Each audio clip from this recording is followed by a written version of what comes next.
Greetings and shalom, everyone. I just want to apologize for not bringing out many videos lately. For those that do watch my videos, you may have seen where I got bit by a tick. I'm not really worried about the disease. I know our king isn't going to let the disease live in me, but I still have to go through the symptoms, and some of them are quite severe. In fact, just to let you know some of the symptoms I've had other than these mental things. I mean, Satan jumped right on me, boy. Her and her minions, they had a field day with me ever since I got bit, because I believe that, like I say, Alzheimer's is part of it. I think that some people probably get Alzheimer's from it. There's many different symptoms. I've gone through a lot. Something that I haven't had before. Well, I did once. I ate 2 cans of tuna fish that had pyrophosphates in there. And if you don't know anything about pyrophosphates, I tell you, if you see anything with phosphates or phosphorus in your food, I wouldn't eat it. It's kind of like the Widowmaker, where they would take little amounts of arsenic and they put it into their husband's plate, and over time it builds up to the point that just a little speck will just tip the scales. It'll break the camel's back. That straw in the old fart dies, makes a widow. It used to be one way to end the vows for marriage. But anyway, what's been going on with me that's been driving me batty for a while is part of a symptom that I had from, like I say, eating the tuna with the phosphates. After I ate it, I went through such an allergic reaction. Satan took me to Gehenna for, around 28 hours. And the fires of hell, I'm telling you, there's no way any preacher could describe it. I've been burned, and I said so in videos in the past, but, I fell into a fire and burned up, the whole calf of my leg. They pulled me out and I had coals stuck to it, and the skin was popping and spattering, for the fats in my, it was horrible, okay, and it hurt bad. I was young at the time, and I've been burned many times since, just not quite as severe as that, but the phosphates, the pyrophosphates from the tuna fish got me the worst. The itching and burning that came from that was insane. I had to get all the phosphates and phosphorus out of my household.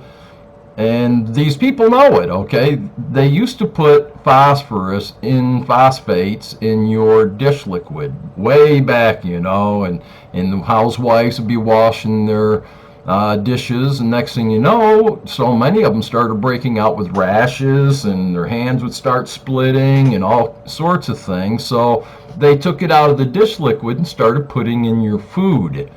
Okay, and one of the symptoms that I had from it, and what's going on with the bite from this tick, which has kept me from bringing any videos, was the severe pain that I was in.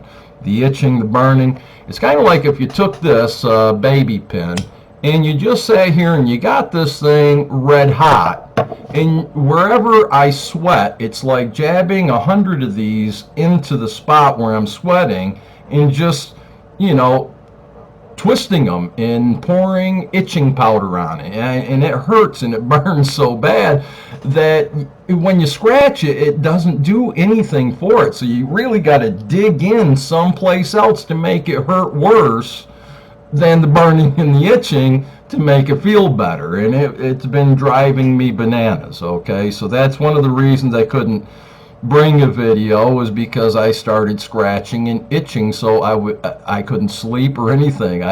The other night I woke up and my face was in my sneaker on the floor over here.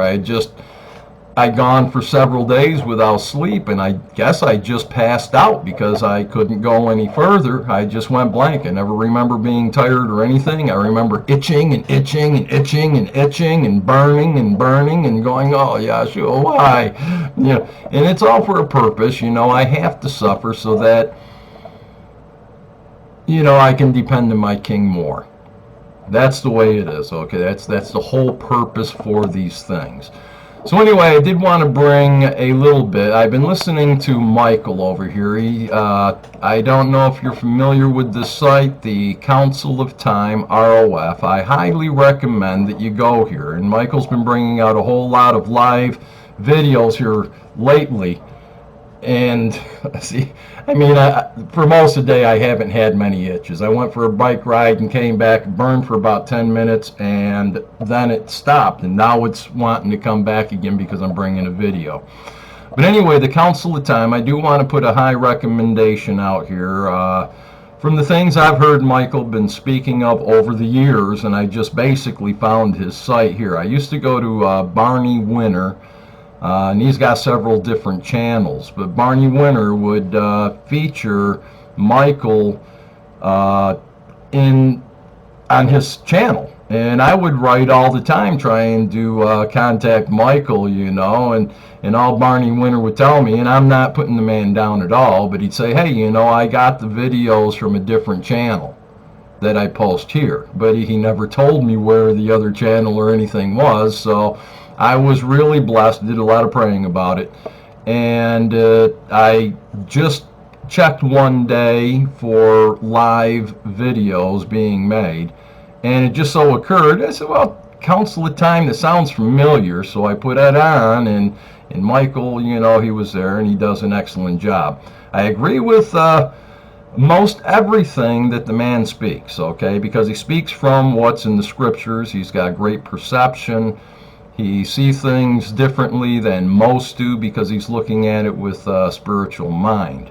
I do have a little problem, you know, with the names that he uses, but, you know, at the same token, you know, when Yahshua came to me the first time, I didn't even know who he was, and he spoke 7 words to me. And I noticed he had holes in his wrists and not in his hands, you know, and I was brought up a Catholic, so I did not know that it was Yahshua. And at that time, I would have thought he was the Jesus, okay? Had I seen holes in his hands, I would have thought he was Jesus, but he's not a Jesus either. The 1611 original King James Version Bible, bring it up online and take a look yourself. You will not find the name of Jesus in there. The name of Jesus is only a name that came about after 1611, this common era, after the King James Version, the original, was written. After that came along a Jesus. And it's a name that Michayl had brought up 2 videos ago, I guess, or something like that, maybe 3, where he had spoke of where he was in a vision or a dream, I don't remember which, but he seen people popping in and out at this big table, and it was a table of prayer, and he said the reason being was because of, you know, they were giving worship to the wrong ones, you know, basically. He says it much better, but, you know, I kind of wrote in the comment to him and explained to him, you know, that the Lord and the God, you know, those are the Canaanite gods of their pantheon. After Moshe went to sleep, the children went over into the land of possession. Yahweh already told Moshe, he says, when they go into that land, they're going to go at whoring after the gods of that land. And it's still in effect today. Their chiefest deity was Elyon, or Elohim, or El. Got lots of different L's there. Some even want to say Adonai and such. But translated into English is God. G-O-D, okay? That's who this El is. So when you're praying to God, you're praying to El of the Canaanite pantheons, and our father hated the gods of the pantheon. Now, Elyon's son, which is Baal, as Jeremiah chapter 23, verse 26 and 27, very last word in verse 27 is where it shows that our father's name was forgotten for Baal. Now, Baal translated in English, and you can look it up yourself. I brought videos, I've put out hundreds of comments about it, but the very first definition of Baal in the Strong's Exhaustive Concordance for Jeremiah, or Jeremiah chapter 23, verse 27, the very last word that our father's name was forgotten for, the very first definition for Baal, it says Baal equal sign, and in parentheses, Lord. So when you call out to the Lord, you're actually praying to Baal. So that's why people were popping in and out at this prayer table that Michayl was speaking of, that he's seen in a dream or his vision. But anyway, I do want to shout out Michayl. Please take and listen to some of the things he brings. He brings these lessons out with a clarity that I only pray that I might be able to do at some time. But he's a very interesting individual. He speaks many things that should pique your interest. He's doing a lot of live shows lately, and I'm in there in the chat rooms, and it appears they've stopped blocking me right now. I've actually been there the last 3 videos, and they didn't put me in timeout for some of the things I was saying, but I did. I was saying, hey, Michayl, why do I get blocked, and I explained these things. You could probably see some of the comments in the more recent videos that he had brought forth.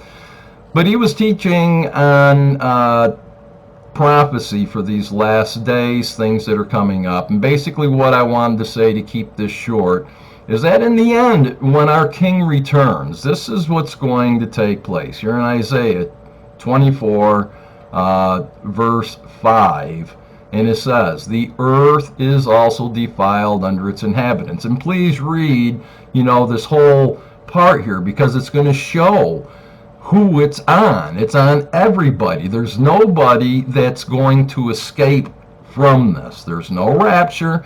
If you want to believe in it, you go ahead. But I'm going to explain to you right here what we're in for. Just before our King returns, this is what's going to be done.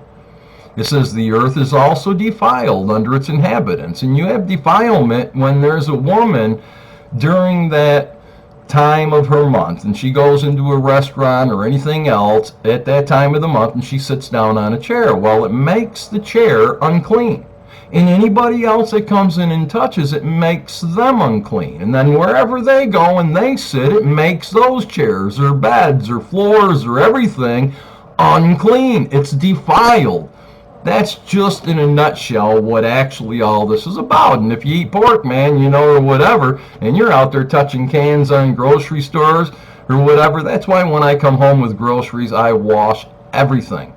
Everything I can. Now, the produce is a little different. When I go to use it, I'll soak it in MMS or hydrogen peroxide water. After I wash it, for the most part, I'll do these things. And it, especially if there's a larger, like a bag of lettuce or something that's been chopped up, or cabbage, and I'm only going to eat a little, well, I'll use hydrogen peroxide, or I'll use MMS to soak it in for a while, and it makes it last a lot longer. And I also use little things like this here. This is a disc. It's called a bio disc, and it's got synergized energy into it. And I used to have other products like this, but if you had one of these and you put water on it for just take a glass or whatever, like my coffee cup, and you just sit it on there for just a little while, it'll take the molecules that are going in the clockwise rotation around the molecules and all that sort of stuff, your atoms, and it'll reverse it to where it's healthy, where it goes into a counterclockwise pattern, and it actually changes the flavor. You could take whiskey and take one bottle, put a shot glass that's got that you put on top of this little device, and let it sit there for about 3 or 4 minutes, and then keep the bottle away from it, and then go ahead and pour a little bit, into a cup, and first taste that which is on the device. You taste it, and it's so smooth, it's like upper top shelf. And I'm sorry if you don't drink, but it's even commanded to bring, strong drink and beer and wine to the feast to celebrate before our Father. It's, drunkenness. Practicing drunkenness is a sin. There's nothing wrong with drinking. Our King drank wine every day, okay, that he wasn't fasting. But anyway, after you taste the stuff, whatever it is, and I highly recommend you only use clear whiskeys or whatever.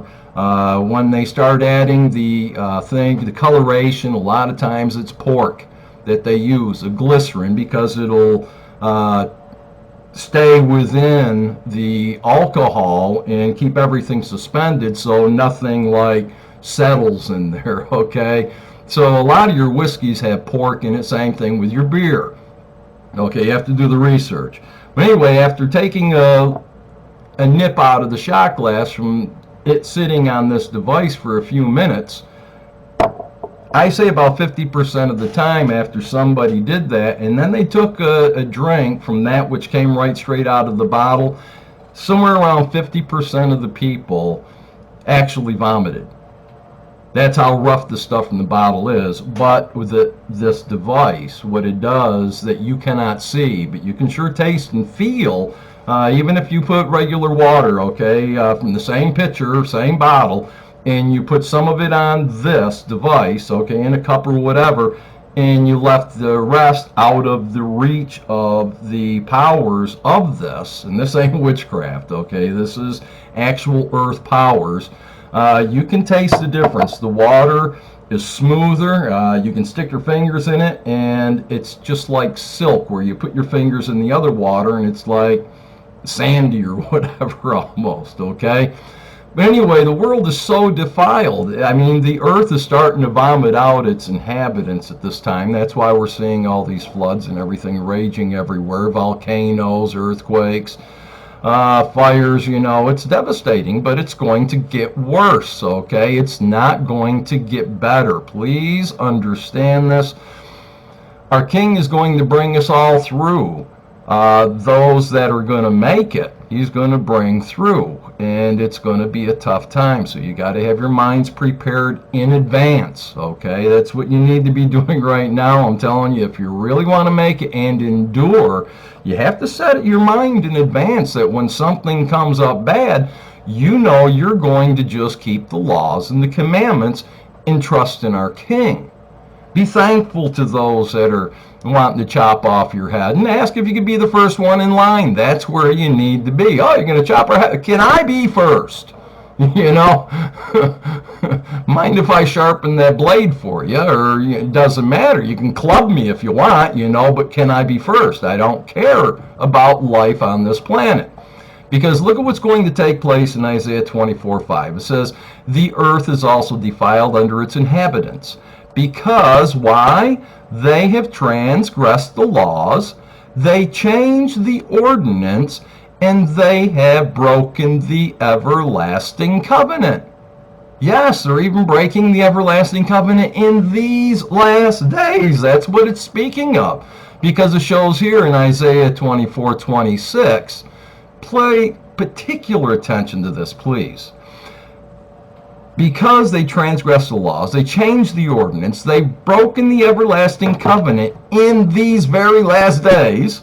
Therefore, the curse has devoured the earth. Look what's going on. Our oceans are dying. We got whales trying to get out of the ocean, and dolphins and all these other critters, man. They're just climbing up on shore.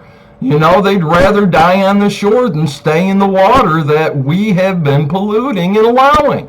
It's our own damn fault. Therefore, the curse has devoured the earth, and those that dwell in it are desolate. Okay, it means, you know, with these earthquakes and things that are coming, there's probably not going to be a house left standing.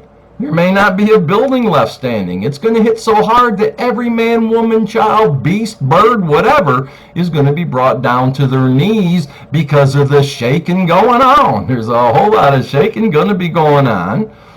And those who dwell in it are desolate. Therefore, the inhabitants of the earth are burned. And this is a clincher. And few men are left. So it's going to be a real tough time. It's not saying that the rapture coming, these guys are gone. That's not the way it's going to work. Believe it if you want, but know in your heart that when it doesn't come, be prepared for these things. And the only way to escape it, to escape these fires and such, because there's going to be a Malak that pours out his vial, his bowl, on the sun to scorch men. The only way you're going to escape that heat, like Shadrach, Meshach, and Abednego did as well, when they were cast into the furnace, was they trusted in our King. At that time it was Yahweh, but Yahweh gave everything to his righteous Son for these last days. He's had it since, he laid his life down and took it back up. Our Father gave him all things. He gave him the plan. Yahshua is the one in total control. He has the holy Malachim under his charge. He is over Satan, the devil. Even Satan can't do nothing to a believer unless Yahshua allows it. There's no way it can take place. So when it comes, know that Yahshua is allowing these things, and it's for our perfection, to see if we're going to trust in our King alone, and by keeping the commandments, the 10 commandments, and the laws that pertain to you out of the 613 laws. You may only have 150 laws you actually have to keep the whole 10 commandments. Well, how can you do that? Well, our King said the first two greatest of the laws, the commandments of the laws, is to love your Father with your whole heart, mind, soul, might, with your every fiber of DNA. You love our Father. And the second's like it, to love your brother as yourself. And if you don't like to steal, and you don't like people lying about you, and you don't like people burning your house, then don't do it to them. The laws tell you not to, okay? So that's how you love, is the keeping of the commandments. So I just wanted to leave you all with that. And a few men are left. Therefore the inhabitants of the earth are burned, and few men are left. I know it wasn't too enjoyable to hear this, but I thank you for stopping by, and please share. I don't know what else to tell you except, once again, over here, the Council of Time, ROF. Michayl had just ended a show. He'll probably be back on tonight again, I don't know. But I say to subscribe and hit the little bell dealy, and you'll be notified when he's on. Till we meet again, my friends, I love you all. Let's have more of a commitment and forgive Satan for all the stuff that she does. I mean, it's her job. What can be done? In order to make the kingdom, you have to be tested and tried. Well, you're being tested and tried, and I know it's not easy to forgive someone that's really done you bad, but being done bad, okay, there are those that have been created for salvation, and there's also those that have been created for destruction. And those for destruction, they're going to do their best, so you need to do your best to forgive them. It's part of the plan, and after the heavens and the earth are destroyed and remade, you're not going to remember none of this life anyway. Those children that you had that turned against you, your parents that turned, you're not going to remember them. It's not even ever going to come to your mind after the heavens and the earth are destroyed. And that's the time that nobody knows is going to take place, not even our King Yahshua. It has nothing to do with Yahshua's return. He told us when he's coming. We just haven't figured it all out yet, but he knew more about it than what the preachers want you to think. They want you to think he's dumb. But Yahshua is in charge of this entire plan and his return. He knows nothing about the date when the heavens and the earth will be destroyed. Read it again yourself. Matthew chapter 24 will explain it to you. If you read it and see there are subject changes, he shows when his return's going to come, the things that's going to take place, like in the days of Noah and everything else. And then he says, that, the heavens and the earth will be destroyed. And nobody knows the time or the day or the hour about it. And then he goes back to explain when he's going to return. It had nothing to do with anything except for the time the heavens and earth will be destroyed.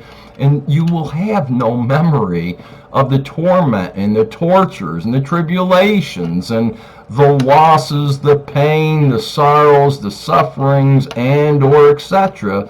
that you had to go through in order to be conditioned enough to put your trust in our Heavenly Father through his righteous Son, to the point that you trust Yahshua only. Okay, it's not your life. If you give it to our King, you gave it to our King. Let him have it. Okay, and he'll get you through. Just put your trust in him, and the way you do that is keeping the 10 commandments and the laws that pertain to you. That's all there is. And to trust in Yahshua only. Them 3 things. That's all there is for salvation. Now, I love y'all, and shalom, and hopefully maybe this Sabbath or sooner, if I feel better, I'll come back with something else. Love y'all. Shalom.